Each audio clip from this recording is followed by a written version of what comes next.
ಏನು ಅಪ್ಪಾಜಿ ಅವ್ರದ್ದು ಕಾರ್ಯಕ್ರಮ ಐತಲ್ಲ, ಅಲ್ಲಿಂದ ಇವತ್ತು ಪಾಂಪ್ಲೆಂಟು, ಬ್ಯಾನರು, ಇನ್ವಿಟೇಷನ್ ಕಾರ್ಡು, ಪುಸ್ತಕಗಳು ಎಲ್ಲ ಕೂಡ ಆತ ತೆಗೆದಂಥ ಫೋಟೋಗಳೇ ಅಪ್ಪಾಜಿ.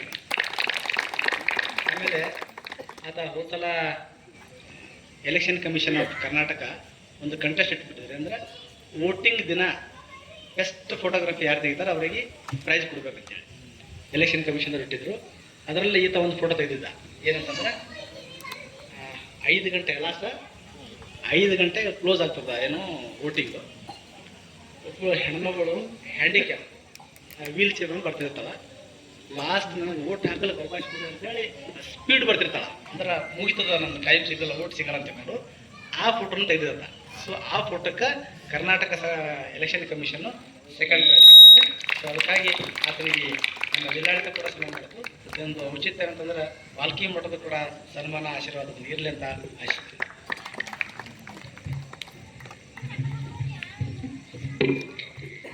ಇಲ್ಲಿವರೆಗೆ ಸನ್ಮಾನವನ್ನು ಸ್ವೀಕರಿಸುತ್ತಿರುವ ನಮ್ಮ ಶರಣು ಬೆಣ್ಣೂರವರ ಕುರಿತಾಗಿ ಆತ್ಮೀಯ ನುಡಿಗಳು. ನಿಜಕ್ಕೂ ತಮ್ಮ ಛಾಯಾಚಿತ್ರಣ ಫೋಟೋಗ್ರಾಫಿ ಮೂಲಕವಾಗಿ ಇವತ್ತು ಅತ್ಯಂತ ಒಳ್ಳೆಯ ಕಾರ್ಯವನ್ನ ತಮ್ಮಿಂದ ಪತ್ರಿಕಾ ರಂಗದಲ್ಲಿ ನೆರವೇರ್ತಾ ಇದೆ.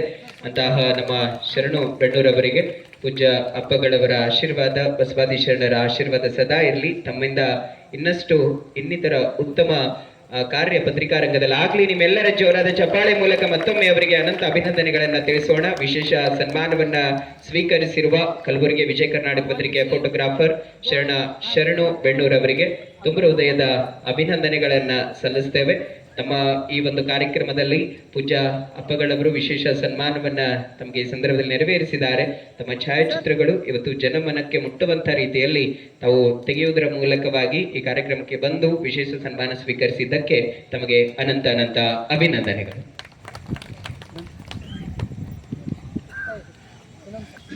ಈ ಕಾರ್ಯಕ್ರಮದ ನಿರೂಪಣೆ ಮಾಡ್ತಿರುವ ಶರಣ ದೀಪಕ್ ಥಮ್ಕೆ ಅವರಿಗೂ ಪೂಜ್ಯರಿಂದ ಆಶೀರ್ವಾದವನ್ನ ಮಾಡಲಂತ.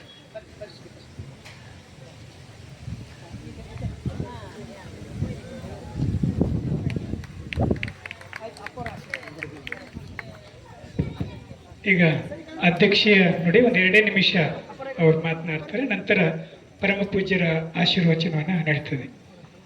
ಶರಣ ಬಂಡೆಪ್ಪ ಶರಣರಿಂದ ಶರಣಾರ್ಥಿಗಳನ್ನು ಸಲ್ಲಿಸಿ ಪೂಜ್ಯರು ಆಗಾಗ್ಗೆ ಕಳಿಸುತ್ತಿರುವ ಈ ಶರಣ ಲೋಕದ ತಿದ್ದುಪಡಿ ಕಾರ್ಯ ಅಲ್ಲಿಂದ ಅಪ್ಪರು ಅಪ್ಪಣೆ ಮಾಡ್ತಾ ಇದ್ದರು.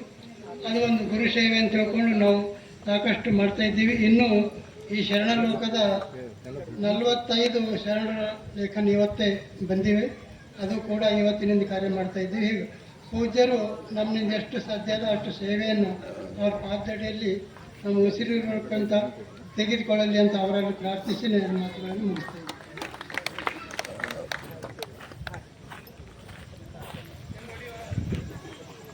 ವಹಿಸಿರುವ ಶರಣ ಎಂ ಬಂಡೆಪ್ಪ ಶರಣರು ಇಲ್ಲಿವರೆಗೆ ಅಧ್ಯಕ್ಷ ನುಡಿಗಳನ್ನ ಮಾತನಾಡಿದ್ದಾರೆ. ನಮ್ಮ ಸುಭಾಷ್ ಕಾರಮುಂಗೆ ಸರ್ ಪೂಜ್ಯ ಅಪ್ಪಗಳವರಿಗೆ ಭಕ್ತಿ ಗೌರವಾರ್ಪಣೆಯನ್ನ ಸಲ್ಲಿಸಲಿಕ್ಕಿದ್ದಾರೆ. ಅವರ ಕುಟುಂಬಸ್ಥರು ಎಲ್ಲರೂ ಆಗಮಿಸಿದ್ದಾರೆ. ತಾವು ವೇದಿಕೆ ಬರಬೇಕಾಗಿ ತಮ್ಮಲ್ಲಿ ಮನವಿಯನ್ನ ಮಾಡ್ತೇನೆ. ಕಾರ್ಯಕ್ರಮದ ಲೋಕಾರ್ಪಣೆ ಕಾರ್ಯಕ್ರಮದ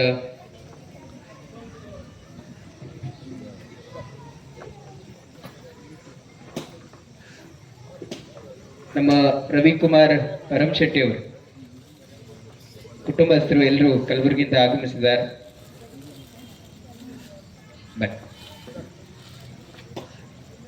ಬಳಿಕ ಇವತ್ತು 22ನೇ ತಾರೀಕಿದಂದು ಮತ್ತೆ ಪ್ರತಿ ತಿಂಗಳು ನಡೆಯುವ ಮಾಸಿಕ ಶರಣ ಸಂಗಮ ಕಾರ್ಯಕ್ರಮ ಇಂದು ಸಹ ಅತ್ಯಂತ ಅರ್ಥಪೂರ್ಣವಾಗಿ ಇಲ್ಲಿವರೆಗೆ ಸಾಗಿ ಬಂದಿದೆ. ಜೊತೆಗೆ ಶರಣಲೋಕ ಗ್ರಂಥ ಲೋಕಾರ್ಪಣೆ ಕೂಡ ಆಗಿದೆ. ತಮ್ಮಲ್ಲಿ ಮತ್ತೊಮ್ಮೆ ಕಳಕಳಿಯಿಂದ ಕೇಳ್ಕೋತೇವೆ, ಈ ಶರಣ ಲೋಕ ಗ್ರಂಥವನ್ನ ತಾವು ಇಲ್ಲಿಂದ ಮುಗಿದ ಬಳಿಕ ಹೋಗುವಂತ ಸಂದರ್ಭದಲ್ಲಿ ದಯವಿಟ್ಟು ಅದನ್ನ ಕೊಂಡ್ಕೊಂಡು ಹೋಗ್ಬೇಕು. ಆಗ ಪುಸ್ತಕದಲ್ಲಿರುವ ಗ್ರಂಥದಲ್ಲಿರುವಂತಹ ಶರಣರ ವಿಚಾರಧಾರೆಗಳನ್ನ ತಾವೆಲ್ಲರೂ ಅರ್ಥಕೊಳ್ಬೇಕಾಗಿ ತಮ್ಮಲ್ಲಿ ಮತ್ತೊಮ್ಮೆ ವಿನಂತಿಯನ್ನ ಮಾಡುತ್ತಾ ಈ ಕಾರ್ಯಕ್ರಮದಲ್ಲಿ ವೇದಿಕೆ ಸನ್ನಿಧಾನ ವಹಿಸಿರುವ ಪೂಜ್ಯ ನಾಡೋಜ ಡಾಕ್ಟರ್ ಬಸವಲಿಂಗ ಪಟ್ಟದೇವರ ಅಪ್ಪಗಳವರಿಗೂ ಪೂಜ್ಯ ಶ್ರೀ ಗುರುಬಸವ ಪಟ್ಟದೇವರ ಅಪ್ಪಗಳವರಿಗೂ ಈ ಸಂದರ್ಭದಲ್ಲಿ ಮತ್ತೊಮ್ಮೆ ಮಗದೊಮ್ಮೆ ಭಕ್ತಿಯ ಶರಣಾರ್ಥಿಗಳನ್ನ ತಿಳಿಸ್ತೇವೆ. ಆಯ ನಮಃ. ಧರ್ಮಗುರು ಬಸವ ತಂದೆಯ ಪಾದಕ್ಕೆ ವಂದಿಸಿ ಸದ್ಗುರುಗಳ ಚರಣಕಮಲಗಳನ್ನು ಸ್ಮರಿಸಿಕೊಂಡು ಬಿಡುಗಡೆ ಮಾಡಿಸಿ ಲೋಕಾರ್ಪಣೆಗೊಳಿಸುವಂತಹ ನಮ್ಮ ಆತ್ಮೀಯರಾದ ದೇವಯ್ಯ ಗುತ್ತಿದಾರ ಸರ್ ಅವರಿಗೂ ಶರಣಾರ್ಥಿ ಹೇಳ್ತಾ, ಮತ್ತು ನಮ್ಮ ಈ ಕಾರ್ಯಕ್ರಮದಲ್ಲಿ ಪಾಲ್ಗೊಂಡಿರುವಂತಹ ನಮ್ಮ ಸುಭಾಷ್ ಕಾರ್ಯಮಂಗಿ ಅವರಿಗೂ ಮತ್ತು ಭಂಡಾರಿ ಶರಣರಿಗೂ ಮತ್ತು ರಾಜು ಜುಬ್ರೆ ಅವರಿಗೂ, ಹುಬ್ಬಳ್ಳಿ ಪ್ರಭಾತಾಯಿ ಅವರಿಗೂ, ಮತ್ತು ಇಲ್ಲಿ ಸವಿತಾ ಬೂರೆ ಅವರಿಗೂ, ಸಂಗಮೇಶ್ ಬಿರಾದರ್ ಅವರಿಗೂ, ಕೊಪ್ಪಳದಿಂದ ಆಗಮಿಸಿರುವಂಥ ಶಶಿಮಠ ಅವರೆಲ್ಲ ಬಸವ ಬಳಗದವರಿಗೂ ಸರ್ವರಿಗೂ ಶರಣಾರ್ಥಿಗಳು. ಬಂಧುಗಳೇ, ಇವತ್ತ ಶರಣಲೋಕ ಅನ್ನುವಂಥ ಈ ಕೃತಿಯನ್ನ ದೇವಯ್ಯ ಗುತ್ತಿದಾರ್ ಅವರು ಬಿಡುಗಡೆ ಮಾಡಿದರು. ಅದನ್ನ ನಮ್ಮ ರಾಜು ಜುಬ್ರಿ ಅವರು ಪರಿಚಯ ಮಾಡಿಕೊಟ್ರು. ಆ ನಂತರ ಅದರ ಬಗ್ಗೆ ಅಧ್ಯಕ್ಷ ನುಡಿಯನ್ನ ಕೆಲವೇ ಮಾತುಗಳಲ್ಲಿ ಭಂಡಾರಿ ಶರಣರು ಹೇಳಿದ್ರು. ದೇವಯ್ಯ ಅವರು ಒಂದು ಮಾತು ಹೇಳಿದ್ರು. ಏನು ಹೇಳಿದ್ರು ಅಂದ್ರೆ, ಇದು ಮೊದಲನೇ ಶರಣಲೋಕ ಓದಿದವರು ಮೊದಲನೇ ಓದುಗ ನಾನು ಅಂತ ಹೇಳಿದ್ರು. ಅದಕ್ಕೆ ನಾನು ಇನ್ನೊಂದು ಕೂಡಿಸ್ಲಿಕ್ಕೆ ಹೇಳ್ತೀನಿ. ನಾನು ಈ ಶರಣಲೋಕ ಗ್ರಂಥ ಬರ್ಲಿಕ್ಕೂ ಅವರೇ ಕಾರಣರು ಅಂತ ಹೇಳ್ತೀನಿ. ನಿಮ್ಗೆಲ್ಲ ಅನಿಸ್ಬೋದು ಹೆಂಗ ಅಂತ ಅನಿಸ್ಬೋದು. ಅವರು ವಿಜಯ ಕರ್ನಾಟಕ ಬೆಂಗಳೂರಿನ ಆಫೀಸಿಗೆ ಕರ್ಕೊಂಡು ಹೋಗಿದ್ರು. ಅಲ್ಲಿ ಮೊದಲಿನ ಹಿಡ್ಕೊಂಡು ಆ ಬೋಧಿ ವೃಕ್ಷ ಅನ್ನೋ ಒಂದು ಪತ್ರಿಕೆ ಪ್ರತಿ ಶನಿವಾರ, ಅದ್ರ ಬೆಲೆ ಒಂದು 5 ರೂಪಾಯಿ ಇದೆ. ಆ ಪ್ರತಿ ಶನಿವಾರ ನಾನು 5 ರೂಪಾಯಿ ಇದು ಕೊಟ್ಟು ಅಲ್ಲಿ ಅದನ್ನು ನಿರಂತರ ಹಾಕಂತ ಅಲ್ಲಿ ಅವ್ರಿಗೆ ಹೇಳಿದ್ದೆ. ಅವ್ರು ಒಂದು ಪ್ರತಿಗೆ ಹಾಕಲ್ರಿ, ಮಿನಿಮಮ್ ಇಲ್ಲಿ 5-6 ಪ್ರತಿ ಹಾಕಬೇಕು ಅಂದ್ರೆ ಆಯ್ತು ಹಾಕ್ರಿ, ನಾ ಯಾರಿಗಾರ ಓದ್ಲಿಕ್ಕೆ ಕೊಡ್ತೀನಿ ಅಂತ ಹೇಳಿದ್ದೆ. ಅವ್ರು ಪ್ರತಿ ವಾರ ನನಗೆ ತಂದು ಕೊಡ್ತಿದ್ರು. ಅದರಲ್ಲಿ ಎಲ್ಲನೂ ಅದು ಪೂರ್ತಿ ಆಧ್ಯಾತ್ಮಿಕ ಪತ್ರಿಕೆ. ಅದು ಎಲ್ಲ ಋಷಿ ಮುನಿಗಳು, ರಾಮಾಯಣ ಮಹಾಭಾರತ ಪ್ರಸಂಗಗಳು, ಇಂಥ ಆಯಾ ಸಂದರ್ಭದಲ್ಲಿ ಬರೋಂಥ ಹಬ್ಬ, ಹುಣ್ಣಿಮೆ, ಪೂಜೆ ಪುನಸ್ಕಾರ ಎಲ್ಲನೂ ಅದರೊಳಗಿರ್ತಿತ್ತು. ಶರಣರ ಬಗ್ಗೆ ಬರ್ತಿದ್ದಿಲ್ಲ. ನಾನಲ್ಲಿ ಆಫೀಸಿಗೆ ಕರ್ಕೊಂಡು ಹೋದಾಗ ಸಹಜವಾಗಿ ನಿಮ್ಮ ಪತ್ರಿಕೆ ಭಾಳ ಚಲೋ ಬರ್ತದ್ರಿ, ಅದ್ರಾಗ ಶರಣರದನ್ನು ಒಂದು ಇದ್ರೆ ಭಾಳ ಚಲೋ ಆಗ್ತದ ಅಂತ ನಾನು ಹೇಳಿದೆ. ಅವಾಗ ತಕ್ಷಣ ಅವ್ರ ಸಂಪಾದಕರು ಏನಂದ್ರು, ಸ್ವಾಮೀಜಿ ನೀವು ಬರೀರಿ, ನಾವು ತಪ್ಪದೇ ಒಂದು ಶರಣರ ಬಗ್ಗೆ ನಾವು ಹಾಕ್ತೀವಿ ನಮ್ಮ ಪೇಪರ್ದಾಗ, ನೀವು ಪ್ರತಿ ಶನಿವಾರ ಅದು ಪ್ರಕಟ ಆಯ್ತದ, ನೀವು ಸೋಮವಾರ ದಿನ ಕಳಿಸ್ರೆ ನಾವು ಶನಿವಾರದಲ್ಲಿ ಪ್ರಿಂಟ್ ಮಾಡಿ ಎಲ್ಲ ಕಡೆ ಕಳಿಸ್ತೀವಿ, ನೀವು ಬರೀಬೇಕು ಅಂತಂದರು. ಆಯಿತು, ಪ್ರಯತ್ನ ಮಾಡ್ತೀನಿ ಅಂತ ಅಂದಿದ್ದೆ.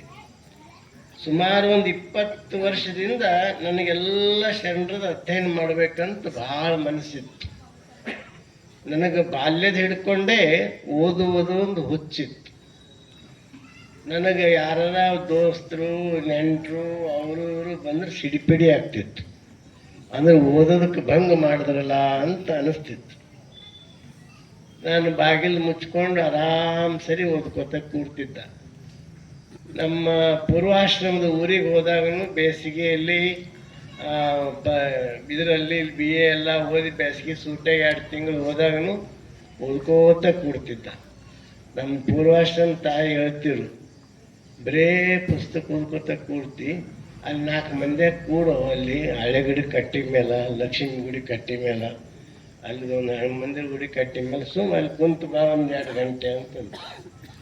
ಅದು ನಂಗೆ ಎಲ್ಲಿ ಕೂಡ ಅಭ್ಯಾಸ ಇದ್ದಿಲ್ಲ. ಪುಸ್ತಕ ಆಯಿತು, ನಾ ಆಯಿತು. ಮುಂದೆ ಅದಕ್ಕೆ ಮುಂದಿಂದೆಲ್ಲ ಅವರೆಲ್ಲ ಕೆಲವರು ಪ್ರಸ್ತಾಪ ಮಾಡಿದರು. ನಾ ಅದೆಲ್ಲ ಮಾಡಿದ್ದು ಮತ್ತೆ ನಾ ಮಾಡ್ಲಿಕ್ಕೆ ಹೋಗಲ್ಲ. ಆನಂತರ ಭಾಲ್ಕಿ ಮಠ ಸಿಕ್ತು. ಭಾಲ್ಕಿ ಮಠ ಸಿಕ್ಕಿದ ಮೇಲೂ ನನ್ನ ಪುಸ್ತಕಗಳು ಅಲ್ಲಿ ಭಾಲ್ಕಿ ಮಠಕ್ಕೆ ಬರ್ತಿರೋ ಪತ್ರಿಕೆಗಳು, ಪುಸ್ತಕಗಳು ನಾನು ಎಂಥ ಪ್ರಸಂಗದಲ್ಲೂ ಇಸ್ಕೊಂಡು ಓದಿ ಕೊಡ್ತೀನಿ ರೀ, ಇಸ್ಕೊಡ್ರಿ, ಓದಿ ಕೊಡ್ತೀನಿ ಅಂತ ಇಸ್ಕೊತಿದ್ದ, ಓದಿ ಕೊಡ್ತಿದ್ದ.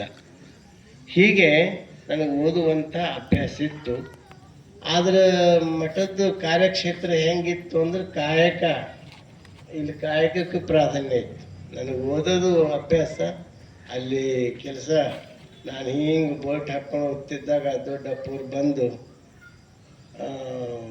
ಏನ್ರಿ ಸ್ವಾಮಿ ಹಿಂಗೆ ಓದ್ಕೊತ ಕುಂತ್ರಲ್ಲಿ ಶಿಷ್ಯರು ಬಂದರೆ ಅವ್ರಿಗೆ ಯಾರು ನೀರು ಕೊಡಬೇಕು, ಯಾರು ಊಟಕ್ಕೆ ನೀಡಬೇಕು, ಅವ್ರ ವ್ಯವಸ್ಥೆ ಯಾರು ಮಾಡಬೇಕು ಅಂತ ಬಾಗಿಲು ಟಕ್ ಟಕ್ ಬಾರಿಸ್ತಿದ್ರು. ತರಿತಿದ್ದ, ಮತ್ತು ಹೋಗ್ತಿದ್ದೆ. ಅಲ್ಲಿ ಇನ್ನು ಭಾಲ್ಕಿ ಮಠಕ್ಕೆ ಬಂದಮೇಲೆ ಇನ್ನು ಜವಾಬ್ದಾರಿಗಳು ತಗೊಂಡ್ಮೇಲೆ ಅದು ಓದೋದು ಸ್ವಲ್ಪ ಕಡಿಮೆ ಆಯಿತು. ಆದ್ರೆ ಎಷ್ಟೇ ಕಡಿಮೆ ಆದ್ರೂ ಸ್ವಲ್ಪ ನಸ್ಕಿನಾಗ ಹೇಳೋ ಅಭ್ಯಾಸ ಅದ ಮೊದಲು ಹಿಡ್ಕೊಂಡೆ. ಮತ್ತು ಮೈಂಡ್ ಭಾಳ ಶಾಂತಿ ಇರ್ತದೆ. ಏನಾದರೂ ಹೊಸ ಆಲೋಚನೆಗಳು ಬರೋದು ನಸ್ಕಿನಾಗೆ ಬರ್ತವೆ. 6 ಗಂಟೆ ಆದರೆ ಇನ್ನು ಭಕ್ತರು ಬರೋದು ಹೋಗೋದು ಶುರು ಆಗ್ತದೆ. ಹೀಗಾಗಿ ನಾನು 4 ಗಂಟೆ, ಯಾವಾಗ 3 ಗಂಟೆ ಪ್ರತಿ ಸಲ ಎದ್ದು ಒಂದು ಅರ್ಧ ತಾಸು, 1 ತಾಸರ ಓದ್ತೀನಿ. ಇವತ್ತಿಗೂ ಅದನ್ನು ನಾನು ಮಾಡ್ತಾ ಇರ್ತೀನಿ. ಅದಕ್ಕೆ ಪ್ರತಿ ಬರಲಿಕ್ಕೆ ನಾನು ಶರಣರು ಬರಿಬೇಕಾದ್ರೆ ಮೊದಲು ನಾವು ಓದಬೇಕಾಯ್ತು.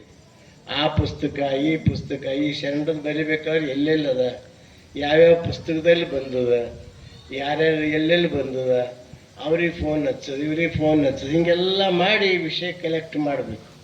ಕಲೆಕ್ಟ್ ಮಾಡಿದ ಮೇಲೆ ಅದನ್ನು ಓದಬೇಕು. ಅದನ್ನು ಓದಿ ಒಂದು ಶರಣರೊಂದು 600 ಶಬ್ದದ್ದು ಮಿತಿ ಹಾಕಿರೋರು. ಅಂದರೆ ಇಷ್ಟೇ ಸಂಖ್ಯೆಯಲ್ಲಿ ಇರಬೇಕು. ಅದು 600 ಶಬ್ದಗಳದೇ ಅದು ಇರಬೇಕು ಲೇಖನ. ಅದಕ್ಕೆ ಹೆಚ್ಚಾಗಬಾರ್ದು. ಯಾಕಂದರೆ ಪುಟ ನಮ್ಮ ಸಲಕ್ಕೆ ಒಂದು ಅರ್ಧ ಪುಟ ಅವರು ಇಟ್ಟಿರು. ಹೀಗಾಗಿ ನಾನು ಪ್ರತಿ ವಾರಕ್ಕೆ ಒಂದು ಸಲ ಸುಮಾರು 7 ಮೇ ಪ್ರಾರಂಭ ಆಗ್ಯದ. ಇಸ್ವಿದೆ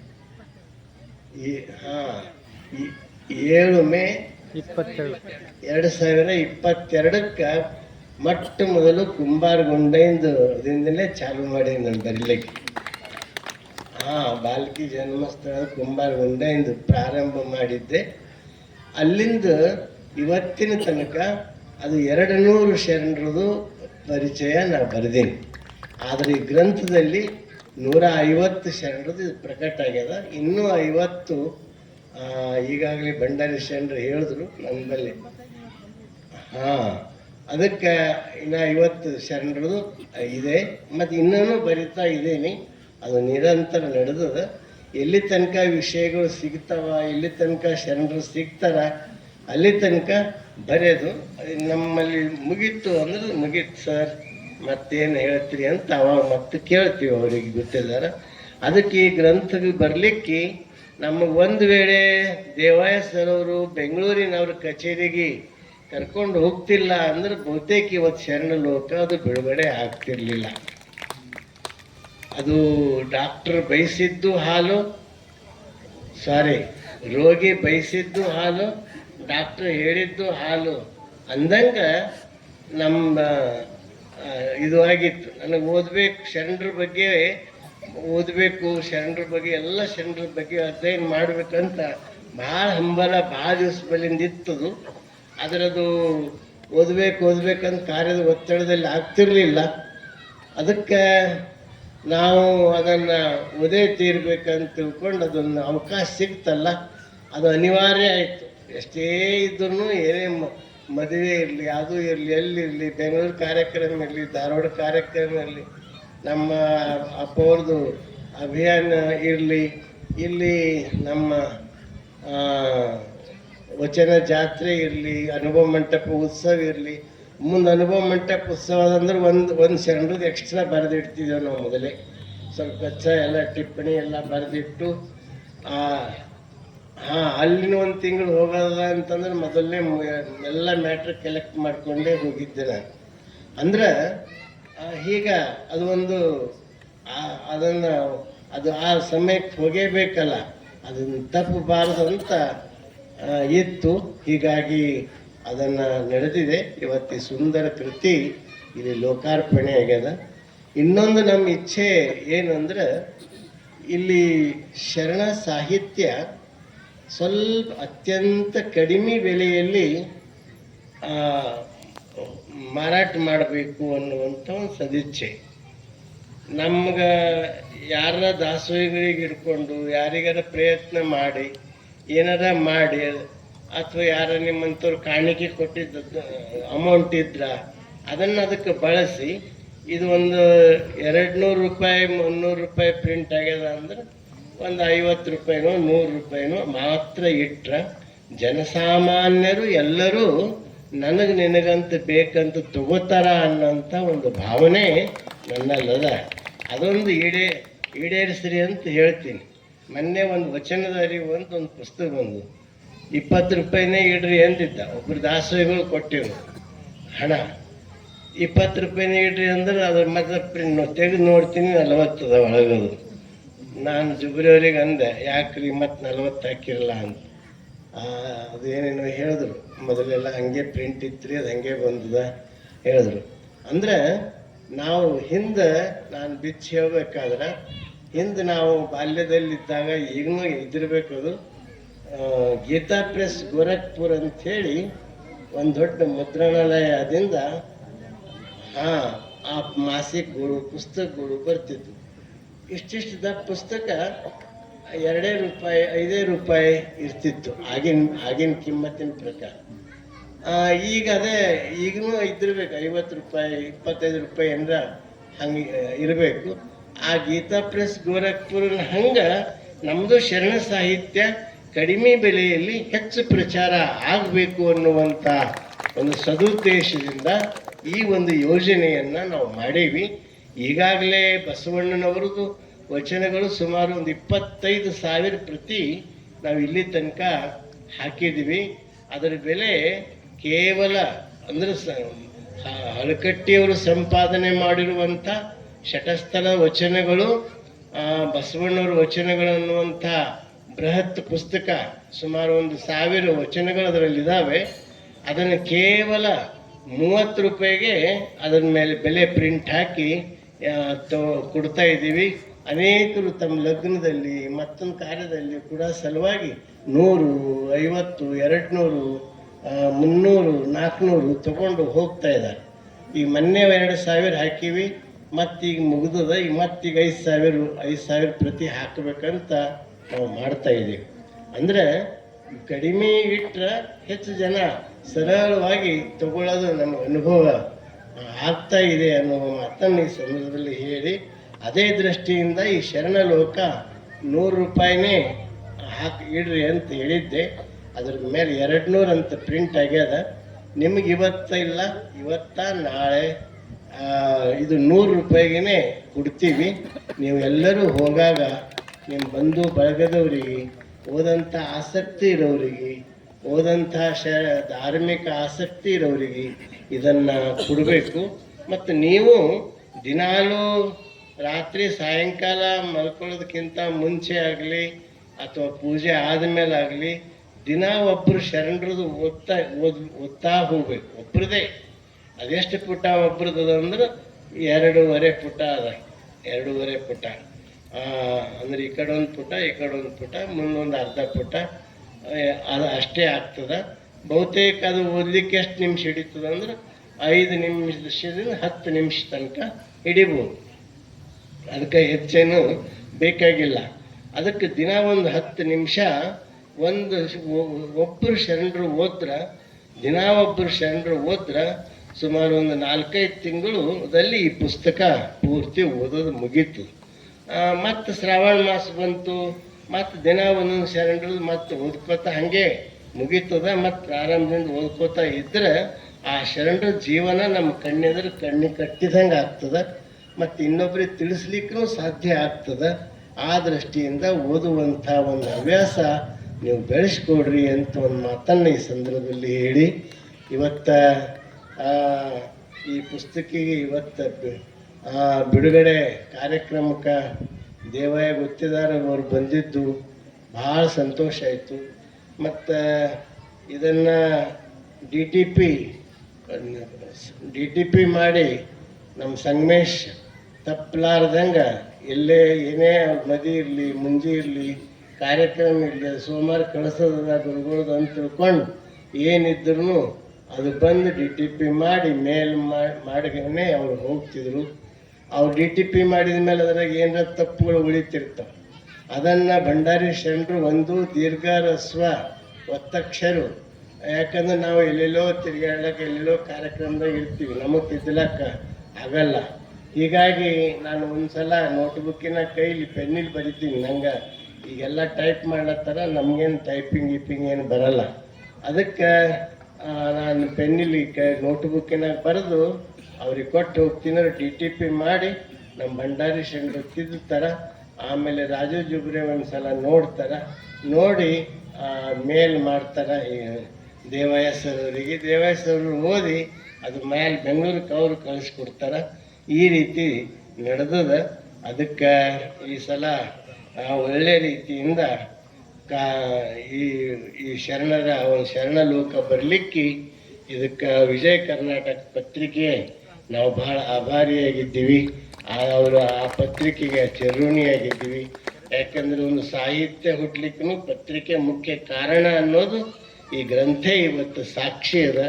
ಅದಕ್ಕೆ ಅವರು ಒಂದು ವೇಳೆ ಇದು ಅವಕಾಶ, ಅದು ಅಂಕಣ ಬರಹ ಬರೀಲಿಕ್ಕೆ ಪ್ರತಿ ಶನಿವಾರ ಬರಲಿಕ್ಕೆ ಅವಕಾಶ ಕೊಡ್ತಿರ್ಲಿಲ್ಲ ಅಂದ್ರೆ ಬಹುತೇಕ ಈ ಶರಣಲೋಕ ಬರ್ತಿರ್ಲಿಲ್ಲ ಅಂತ ಅನಿಸ್ತದ. ಅದಕ್ಕೆ ಆ ಅವಕಾಶವನ್ನು ಕೊಟ್ಟದ್ದಕ್ಕಾಗಿ ಮತ್ತು ಅನೇಕ ಕಡೆಯಿಂದ ಇಲ್ಲ ಹೋದಲ್ಲಿ ಬಂದಲ್ಲಿ ಅಪ್ಪವರೇ ಬೋಧಿ ವೃಕ್ಷದ ನಿಮ್ಮ ಪ್ರತಿ ಸಲ ಓದ್ತೇವ್ರಿ, ಭಾಳ ಚಂದ ಬರ್ಲತ್ತದಂತ ಮೆಚ್ಚುಗೆ ವ್ಯಕ್ತ ಮಾಡ್ತಾರೆ. ಬಸವ ಸಂಸ್ಕೃತಿ ಅಭಿಯಾನಕ್ಕೆ ಹೋದಾಗ ಬೇರೆ ಬೇರೆ ಜಿಲ್ಲೆಗಳಲ್ಲಿನೂ ಇದ್ರ ಬಗ್ಗೆ ಪ್ರತಿಕ್ರಿಯೆ ಕೊಟ್ಟರು. ಅನೇಕರು ಬಂದು ಭೇಟಿಯಾಗಿ ಹೇಳಿದರು, ಒಳ್ಳೆಯ ರೀತಿಯಿಂದ ಬರಿತಾ ಇದ್ದೀರಿ, ಭಾಳ ನಾವು ತಪ್ಪಲಾರದೆ ನಿಮ್ಮ ಬೋಧಿ ವೃಕ್ಷದಲ್ಲಿ ಶರಣ ಪರಂಪರೆ ಓದ್ತೀವಿ ಅಂತ ಹೇಳ್ತಿದ್ರು. ಹೀಗೆ ಮತ್ತು ನನಗೆ ಹವ್ಯಾಸ ಇತ್ತು, ಬರೆಯೋದು ನನಗೆ ರೂಢಿ ಇದ್ದಿಲ್ಲ. ಇನ್ನು ಸಣ್ಣ ಇನ್ನು ಇಷ್ಟಿದ್ರು, 7ನೇ 8ನೇನೋ ಇದ್ದರು. ಅನುಷ್ಠಾನ ಕುಂತಿದ್ದೀವಿ ನಾವು. ಆ ಅನುಷ್ಠಾನದ ಸೇವಾ ಮಾಡ್ತಿದ್ರು. ಸೇವಾ ಮಾಡಿದ ಸುಮ್ಮನೆ ಓದ್ತೀರಿ, ಮಂದಿ ಕೀಟೆ ಓದಿ ಇಟ್ಟಿಟ್ಟು ಪುಸ್ತಕ ಬರೀತಾವ, ನೀವು ಒಮ್ಮೆ ಬರಲ್ರಿ ಅಂತ ಅದು ಒಂದು ಸ್ವಲ್ಪ ಮನಸ್ಸಿಗೆ ಮುಟ್ಟಿತು. ಅದು ಮನಸ್ಸಿಗೆ ಮುಟ್ಟಿದ ಮೇಲೆ ಯಾಕೆ ಬರಿಬಾರ್ದಪ್ಪ ಅಂತನಿಸಿ ಮೊದಲನೇ ಕೃತಿ ಯಾವುದು ಅಂತಂದ್ರೆ ಬಸವ ನೈವೇದ್ಯ ಬರೆದಿದ್ದು ಮೊದಲನೇ ಕೃತಿ. ಅದನ್ನು ಹಂಗೆ ಇವಾಗೊಮ್ಮೆ ಹೆಚ್ಚಾಗಿ ನಾನು ಕೃತಿಗಳು ಬರೆದಿದ್ದು ಅನುಷ್ಠಾನ ಕುಂತಾಗೆ ಅವು ಹೆಚ್ಚಾಗಿ ಅಧ್ಯಯನವೂ ಆಗ್ತಿತ್ತು, ಬರೀಲಿಕ್ಕೆ ಅವಕಾಶವೂ ಇರ್ತಿತ್ತು. ಅನುಷ್ಠಾನ ಕುಂತಾಗ ಹೆಚ್ಚು ಬರೆದೀನಿ. ಇತ್ತೀಚೆಗೆ ಗುರುಗಳು ಬಂದ ಮೇಲೆ ಮತ್ತು ವಯಸ್ಸಿನ ಇದರಲ್ಲಿ ಅನುಷ್ಠಾನ ಈಗ 4-8 ವರ್ಷ ಆಯಿತು ಮಾಡಿಲ್ಲ. ಆದ್ರೆ ಮೊದಲು ಮಾತ್ರ ಎಷ್ಟೇ ಕಾರ್ಯಕ್ಷೇತ್ರ ಇದ್ರೂ 1 ತಿಂಗಳಾಗಲಿ 21 ದಿವಸ ಆಗಲಿ 41 ದಿವಸ ಆಗಲಿ ಕಂಪಲ್ಸರಿ ಪ್ರತಿ ವರ್ಷ ಆ ಶ್ರಾವಣ ಮಾಸಕ್ಕಿಂತ ಮುಂಚೆ ನಾವು ಅನುಷ್ಠಾನ ಮಾಡ್ತಿದ್ವಿ. ಮಾಡಿದಾಗ ಒಂದೊಂದು ಪುಸ್ತಕ ಅವಾಗೊಮ್ಮೆ ಬರ್ತಿತ್ತು. ಹೀಗೆ ಈ ಸಾಹಿತ್ಯ ಬರಲಿಕ್ಕೆ ಕಾರಣ ಅಂತ ಈ ಸಂದರ್ಭದಲ್ಲಿ ಹೇಳ್ತಾ, ಮತ್ತು ಅದಕ್ಕೆ ಇತ್ತೀಚೆಗೆ ನಮ್ಮಲ್ಲಿ ಕಂಪ್ಯೂಟರ್ ಡಿ ಟಿ ಪಿ ಮಾಡೋರು, ರಾಜು ಜೋಗ್ರವರು ಅದನ್ನು ನೋಡಿ ಇದು ಮಾಡೋರು, ಭಂಡಾರಿ ಶರಣರು ಕರೆಕ್ಷನ್ ಹಾಕೋರು, ಈ ಕೆಲವೊಂದು ಸ್ವಲ್ಪ ಇದ್ದಂಗೆ ಅದು. ಮತ್ತು ಲಾಸ್ಟಕ್ಕೆ ಏನಾದರೂ ಒಂದೆರಡು ಏನಾರ ದೋಷಗಳಿಗೆ ಕಂಡದ ದೇವಯ್ಯ ಗೊತ್ತಿದ್ದಾರನ್ನೋರು ಇದು ಮಾಡಿ, ಮತ್ತು ಏನಾರ ಒಂದು ಜನರಿಗೆ ನೋವು ಆಗಬಾರ್ದಲ್ಲ, ಜನರಿಗೆ ಮನಸ್ಸಿಗೆ ನೋವು ಆಗಬಾರ್ದು. ಏನೋ ಕಠೋರ ಶಬ್ದ ಒಳಗಿತ್ತಂದ್ರೆ ಇದು ಶಬ್ದ ಭಾಳ ಕಠೋರ ಆಯ್ತದ್ರಿ ಈ ಶಬ್ದ ಬದಲಾಗಿ ಬೇರೆ ಜನರ ಹಾಕ್ರಿ ಅಂತ ಇವರು ಹೇಳ್ತಿದ್ರು. ಅವಾಗ ಅದನ್ನು ಸ್ವಲ್ಪ ಸೂಕ್ಷ್ಮವಾಗಿ ಬದಲಾವಣೆ ಮಾಡಿ ಮತ್ತೆ ಕಳಿಸ್ತಿದ್ವಿ. ಹೀಗೆಲ್ಲ ಒಂದು ಸರಪಳಿ ಹೆಂಗೆ ನಡೀತದ, ಇವತ್ತಿಗೂ ನಡೀತಾ ಇದೆ. ಇವತ್ತಿಗೂ ಪ್ರತಿ ವರ್ಷ ಪ್ರತಿ ವಾರ ಬೋಧಿ ವೃಕ್ಷದಲ್ಲಿ ಶರಣರು ಇರ್ತದೆ. ನೀವು ಇಲ್ಲಿ ಕುಂತೋರು 5 ರೂಪಾಯಿ ಕೊಟ್ಟು ಬೋಧಿ ವೃಕ್ಷ ಹಾಕಂದ್ರೆ ಪತ್ರಿಕೆಯವ್ರು ನಿಮ್ಮ ಮನೆತನ ತಂದು ಮುಟ್ಟಿಸ್ತಾರೆ. ನೀವು ಅದನ್ನು ನೋಡ್ಬೋದು ಅಂತ ಈ ಸಂದರ್ಭದಲ್ಲಿ ಹೇಳಿ, ಮತ್ತೊಮ್ಮೆ ಇವತ್ತು ಆಗಮಿಸಿರುವಂಥ ಎಲ್ಲ ವೇದಿಕೆಯ ಮೇಲಿರುವಂಥ ಎಲ್ಲರಿಗೂ ಪ್ರಾರಂಭದಲ್ಲಿ ಪುಸ್ತಕ ಪ್ರಾಸ್ತಾವಿಕ ನುಡಿಯಲ್ಲಿ ಗುರುಗಳು ಹೇಳಿದ್ರು, ರಾಜು ಜುಬ್ರಿಯವರು ಚೆನ್ನಾಗಿ ಪರಿಚಯ ಮಾಡಿಕೊಟ್ರು. ಬಹುತೇಕ ಅದು ಪರಿಚಯ ಭಾಳ ಸಮಂಜಸವಾಗಿತ್ತು. ಅವರು ಓದೋದು, ಪುಸ್ತಕ ಓದೋದ್ರಿಂದ ಏನಾಗ್ತದೆ ಎಲ್ಲನೂ ವಿಷಯ ಭಾಳ ಒಳ್ಳೆಯ ರೀತಿಯಿಂದ ಮಾಡಿದರು.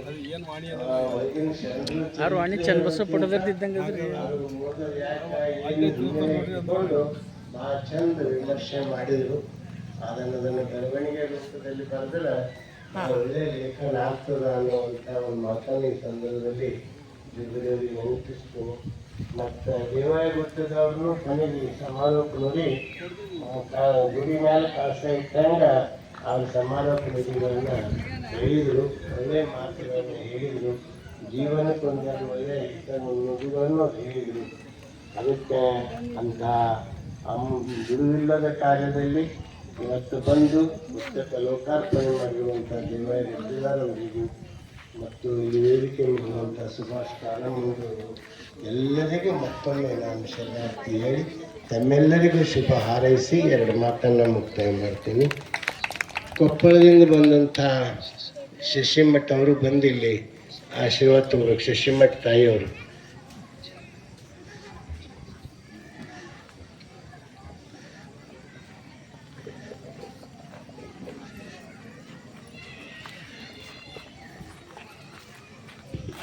ಜೊತೆಗೆ ವಚನ ಶಶಿಮಠ್ ಅವರು ಕೂಡ ವೇದಿಕೆಗೆ ಆಗಮಿಸಿ ಪೂಜ್ಯರಿಂದ ಆಶೀರ್ವಾದ ಪಡ್ಕೊಳ್ಬೇಕಾಗಿ ವಿನಂತಿಯನ್ನ ಮಾಡ್ತಾ, ಇಲ್ಲಿವರೆಗೆ ಪರಮ ಪೂಜ್ಯ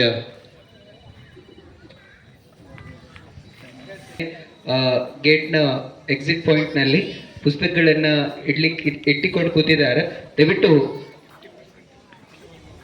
ಇವತ್ತು ಬಿಡುಗಡೆ ಆಗಿರೋದ್ರಿಂದ 50% ಡಿಸ್ಕೌಂಟ್ ಮೇಲೆ 100 ರೂಪಾಯಿಗೆ ಪುಸ್ತಕ ಶರಣ ಲೋಕಲ್ಲಿ ಲಭ್ಯ ಇದೆ. ದಯವಿಟ್ಟು ತಾವು ಪ್ರಸಾದ ಮಾಡ್ಕೊಂಡು ಹೋಗುವಂತ ಸಂದರ್ಭದಲ್ಲಿ ಅದನ್ನ ಖರೀದಿಸ್ಕೊಂಡು ಹೋಗಿ ಎನ್ನುವಂಥ ಮಾತನ್ನ ತಮ್ಮೆಲ್ಲರಲ್ಲಿ ಮತ್ತೊಮ್ಮೆ ವಿನಂತಿಯಾಗಿ ಕೇಳಿಕೊಳ್ತಾ, ಆತ್ಮೀಯ ಶರಣಬಂಧು ನಮ್ಮ ಅತ್ಯಂತ ಅರ್ಥಪೂರ್ಣವಾಗಿ ಸಾಗು ಬಂತು. ನಮ್ಮನ್ನೆಲ್ಲರನ್ನ ಆಶೀರ್ವದಿಸಿರುವ ಪೂಜ್ಯ ನಾಡೋಜ ಡಾಕ್ಟರ್ ಬಸವಲಿಂಗ ಪಟ್ಟದೇವರಪ್ಪಗಳವರಿಗೂ, ಪೂಜ್ಯ ಶ್ರೀ ಗುರುಬಸವ ಪಟ್ಟದೇವರಪ್ಪಗಳವರಿಗೂ, ಜೊತೆಗೆ ನಮ್ಮ ದೇವಯ್ಯ ಗುತ್ತೇದಾರ್ ಸರ್ ಅವರಲ್ಲಿಯೂ, ಬಂಡೆಪ್ಪ ಶರಣರಲ್ಲಿಯೂ, ರಾಜು ಜುಬ್ರೆ ಸರ್ ಅವರಲ್ಲಿಯೂ, ಜೊತೆಗೆ ಸಂಗಮೇಶ್ ಬಿರಾದರ್ ಅವರಲ್ಲಿಯೂ, ವೇದಿಕೆ ಮೇಲೆ ಉಪಸ್ಥಿತರಿರುವ ನಮ್ಮ ಹುಬ್ಬಳ್ಳಿಯಿಂದ ಆಗಮಿಸಿರುವಂತಹ ಪ್ರಭಾ ತಾಯಿ ಅವರಲ್ಲಿಯೂ, ಜೊತೆಗೆ ಬೋರೆ ಟೀಚರ್ ಅವರಲ್ಲಿಯೂ, ಜೊತೆಗೆ ಸುಭಾಷ್ ಕಾರಮುಂಗಿ ಅವರಲ್ಲಿ ಎಲ್ಲರಲ್ಲಿ ಅನಂತ ತಮ್ಮೆಲ್ಲರಲ್ಲಿಯೂ ವೇದಿಕೆ ಮುಂಬದಲ್ಲಿ ಉಪಸ್ಥಿತರಿರುವ ಪೂಜ್ಯರಿಗೂ ಅನಂತ ಶರಣಾರ್ಥಿಗಳನ್ನ ತಿಳಿಸಿ, ಈಗ ಕೊನೆಯದಾಗಿ ವಚನ ಮಂಗಲದೊಂದಿಗೆ ಕಾರ್ಯಕ್ರಮ ಮುಗೀತದೆ. ಬಳಿಕ ಈ ವೇದಿಕೆ ಹಿಂಬದಿಯಲ್ಲೇ ಪ್ರಸಾದದ ವ್ಯವಸ್ಥೆ ಇದೆ. ನಾವು ಪ್ರಸಾದ ಮಾಡಿಕೊಂಡು ಪುಸ್ತಕ ಕೊಂಡ್ಕೊಂಡು ಹೋಗ್ಬೇಕಾಗಿ ವಿನಂತಿಸ್ತಾ ಇದೀಗ ವಚನ ಮಂಗಲ. ಎಲ್ಲರೂ ನಿಂತು ವಚನ ಮಂಗಲವನ್ನು ಮಾಡೋಣ. ಬಸವಣ್ಣನೇ ತಾಯಿ, ಬಸವಣ್ಣನೇ ತಂದೆ, ಬಸವಣ್ಣನೇ ಪರಮ ಬಂಧು ಎನಗೆ, ವಸುದೇಶ ಕಪಿಲ ಸಿದ್ಧ ಮಲ್ಲಿಕಾರ್ಜುನ, ನಿಮ್ಮ ಹೆಸರಿಟ್ಟ ಗುರು ಬಸವಣ್ಣನಯ್ಯ. ತಂದೆ ನೀನು, ತಾಯಿ ನೀನು, ಬಂಧು ನೀನು.